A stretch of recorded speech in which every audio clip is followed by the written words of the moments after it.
Exploité depuis l'Antiquité, le gisement métallifère de Salsigne, au sud de la Montagne Noire, connut une expansion considérable dès le début du XXe siècle.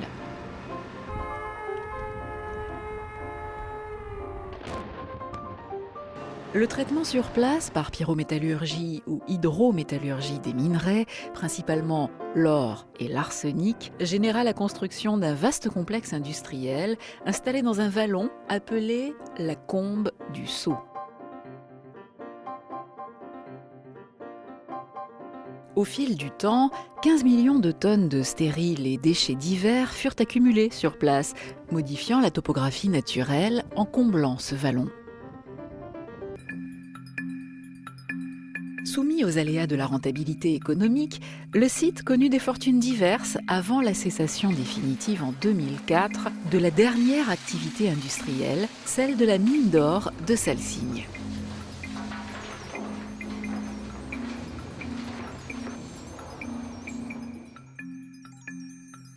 Dans ce contexte d'abandon, l'ADEME assumait dès 1999, à la demande du préfet de l'Aude, la maîtrise d'ouvrage des études et des travaux de mise en sécurité du site.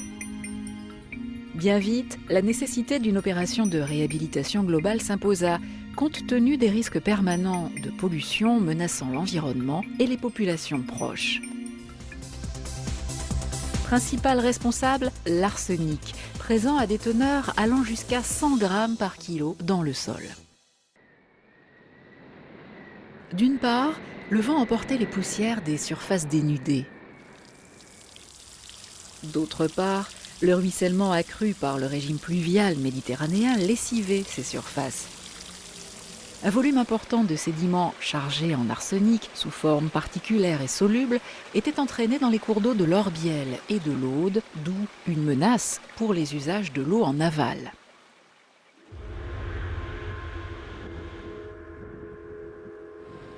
Enfin, le niveau de contamination élevé des bâtiments industriels empêchait toute réoccupation du site.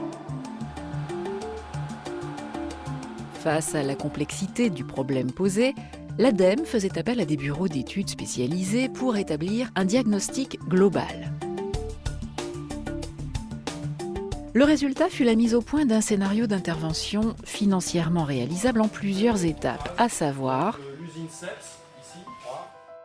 l'enlèvement des déchets toxiques encore entreposés dans les hangars et l'évacuation d'une partie de ceux-ci vers des sites de traitement spécifiques.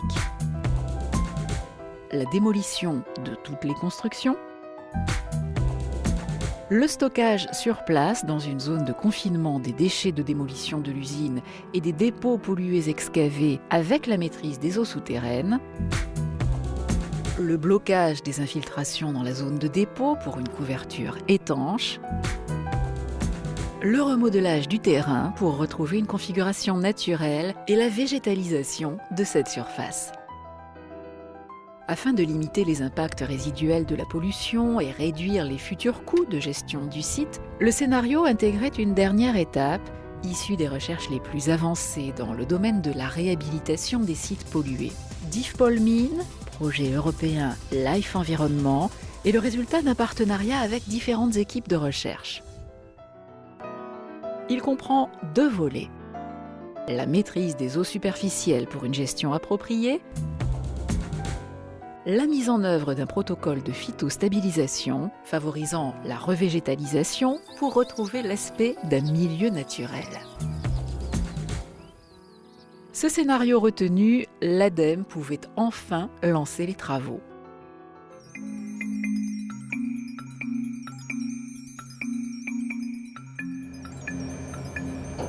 Le chantier commence par une phase d'enlèvement des déchets et de nettoyage.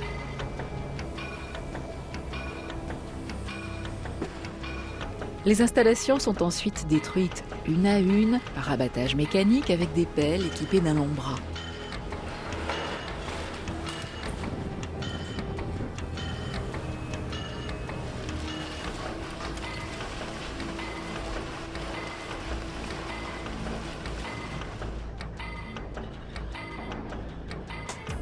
Les matériaux de démolition se composent de béton armé, parpaing, briques, structures d'acier.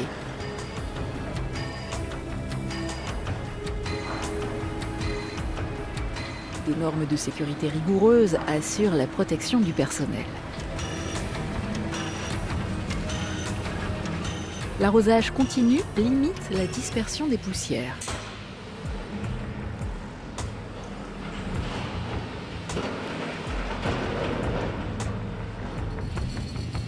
L'explosif est utilisé pour abattre la grande cheminée.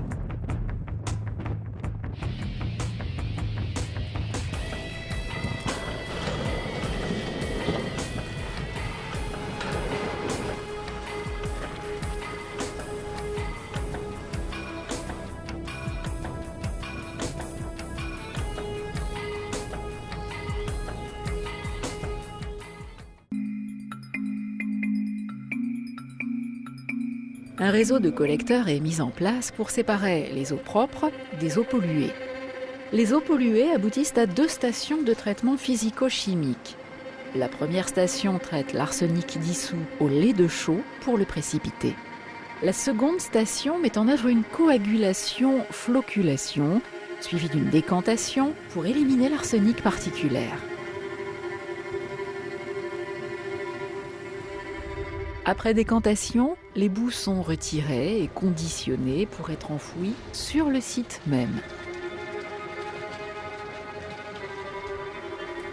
L'effluent purifié rejoint enfin une lagune avant son rejet dans le milieu naturel.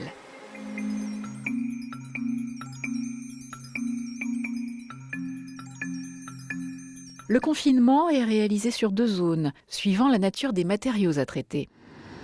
Une alvéole étanche est créée sur l'emplacement de l'ancienne usine pour y entreposer définitivement les déchets fortement pollués.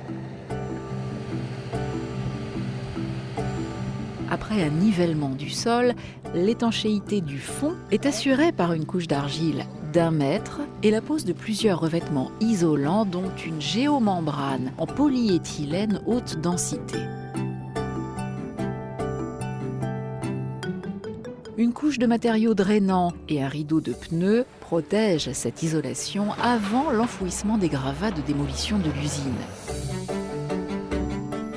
La deuxième zone de dépôt correspond à d'anciens bassins. Elle accueille les résidus éparpillés sur l'ensemble du site. Ces zones polluées, cartographiées par des campagnes de sondage, sont décapées jusqu'à retrouver une valeur de concentration en arsenic inférieure à la valeur fixée par arrêté préfectoral de 3 grammes par kilo.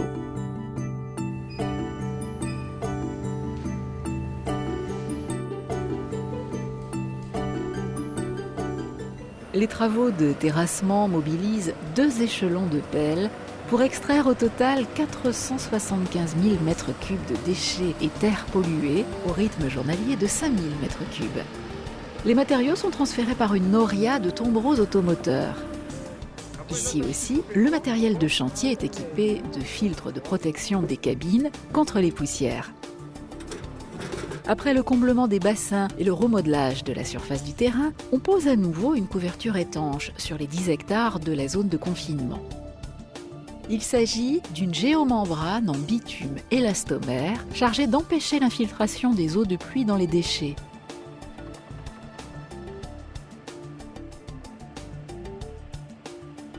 Des fossés de drainage ceinturent le dispositif et sont reliés au réseau général d'assainissement. Enfin, une couverture en matériaux d'apport d'une épaisseur de 1 mètre protège la géomembrane.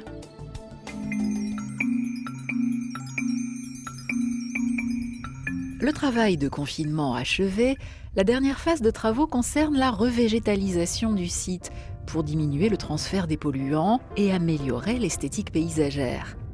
D'une part, il convient de végétaliser la zone de confinement par les méthodes classiques. D'autre part, il s'agit d'appliquer sur les zones excavées une méthode de phytostabilisation tenant compte des caractéristiques du terrain. Des parcelles expérimentales ont permis au préalable de sélectionner des espèces végétales localement présentes et résistantes à la présence de l'arsenic dans le sous-sol et d'étudier le type d'amendement nécessaire. Des tests sur des végétaux ont montré en particulier l'efficacité d'un amendement à base de grenaille de fer, Son oxydation dans le sol permet d'immobiliser l'arsenic, réduisant ainsi le stress des plantes qui limite leur croissance. L'application de la grenaille de fer à grande échelle sur les 15 hectares de terrain se fait à l'aide d'un épandeur agricole tracté, suivi par un broyage du sol de surface sur 15 cm. L'ensemencement de la surface préparée est la dernière étape d'un projet de longue haleine pour permettre à un couvert végétal de reprendre possession des lieux.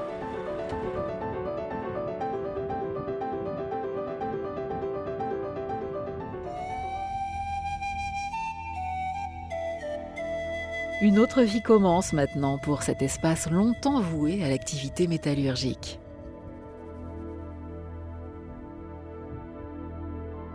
Les travaux réalisés à la Combe du Sceau montrent la complexité des problèmes posés par la réhabilitation des sites pollués de grandes superficies laissés à l'abandon. Ils sont novateurs car il s'agit d'une première expérience de phytostabilisation à grande échelle. Le suivi de la qualité des eaux et des végétaux permettra d'évaluer l'efficacité de la méthode à long terme et de vérifier si la combinaison des méthodes employées, démolition, confinement, gestion des eaux, végétalisation, s'avère une solution pertinente applicable à d'autres sites abandonnés.